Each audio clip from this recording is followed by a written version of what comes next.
Students, आज हम लोग करेंगे एग्जाम्पल 7 जिसमें कहा गया है कि police inspector in a jeep is chasing a pick pocket on a straight road. अब पहले क्वेश्चन समझ लेते हैं। यहाँ पर एक पुलिस इंस्पेक्टर है जो कि अपनी जीप पर है और ये वी वेलोसिटी से मूव कर रहा है, कांस्टेंट वी वेलोसिटी से मूव कर रहा है। एक पिक पॉकेट है जो कि अपने दोस्त का वेट कर रहा है और जैसे ही दोस्त इसका आता है वो एक एक्सेलरेशन से चल पड़ता है।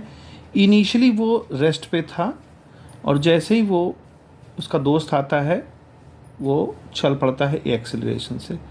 जिस समय ये रुका हुआ था वहाँ से इस जीप की डिस्टेंस d थी।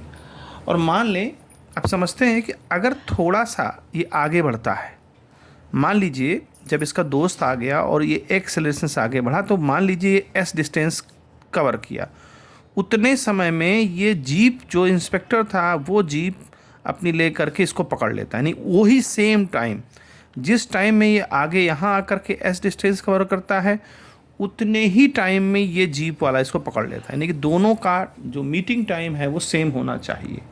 तो सबसे पहले हम लोग बाइक के लिए इक्वेशन फाइंड करेंगे कि बाइक वाला की क्या इक्वेशन बनेगी, कितना डिस्टेंस ये कवर कर रहा है। तो मान लें एस डिस्टेंस कवर कर रहा है, इनिशियल वेलोसिटी इसकी 0 है तो ut यानी कि 0 हो जाएगा प्लस हाफ at² आ गया। ये इक्वेशन नंबर 1 हो गई। अब हम इस जीप वाले इंस्पेक्टर की बात करते हैं। ये यहाँ से यहाँ पहुँचता है तो जाहिर सी बात है d + s डिस्टेंस कवर करेगा। तो जीप के लिए हम लोग लिख लेते हैं d + s। अब इसका जो इनिशियल वेलोसिटी है वो इनिशियल वेलोसिटी vt था, टाइम वही रहेगा और एक्सेलरेशन इसमें था नहीं क्योंकि ये कांस्टेंट वेलोसिटी v से चल रहा है। तो ऐसे केस में एक्सेलरेशन 0 हो जाएगा अगर वेलोसिटी में चेंज नहीं है तो लिहाजा d + s = vt एक इक्वेशन 2 फॉर्म हो जाएगी। अब हमें शो करना है कि pick pocket will caught if v = r > 2/√2ad, यानी कि v की ये स्पीड ऐसी हो जो कि √2ad का इक्वल या ग्रेटर दैन हो। तो ऐसे केस में उसकी v की क्या वेलोसिटी होगी। कुल मिलाकर यहाँ s हटाना है तो देखिए यहाँ s की वैल्यू हाफ at² यहाँ रख लेते हैं इक्वेशन नंबर 1 से = vt। ठीक है, ये हमारे पास आया। अब इसको सॉल्व कर लेते हैं। Half at² minus vt plus d = 0।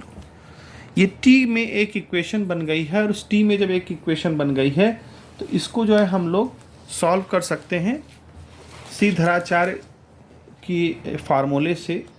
और वो फार्मूला होता है, t को x मान लें, यहाँ पर आपने मैथमेटिक्स में किया होगा -b। यहाँ -b क्या है, -v है तो +v हो जाएगा प्लस माइनस √b² - 4ac होता है। तो b यहाँ पर क्या है, -v, तो -v का स्क्वायर करेंगे तो v² आएगा। -4ac, तो a यहाँ हाफ a है, ठीक है, -4a यहाँ हाफ a है और c यहाँ पर हमारा हो जाएगा d / 2a। 2a मतलब हाफ a। तो जब इसको हम सॉल्व करते हैं तो यहाँ से कैंसिल हो करके देखिए यहाँ पर ये आ जाएगा v ± √v² - 2ad / a। अब यहाँ पर हम एजम्पशन लेते हैं। देखिए t हमारा तो पॉजिटिव होना चाहिए, t हमारा पॉजिटिव होना चाहिए। और t पॉजिटिव कब होगा, जब ये स्क्वायर रूट वाली वैल्यू पॉजिटिव होगी, यानी ये पॉजिटिव में हो। अगर निगेटिव में होगा तो ये आंसर नहीं आएगा।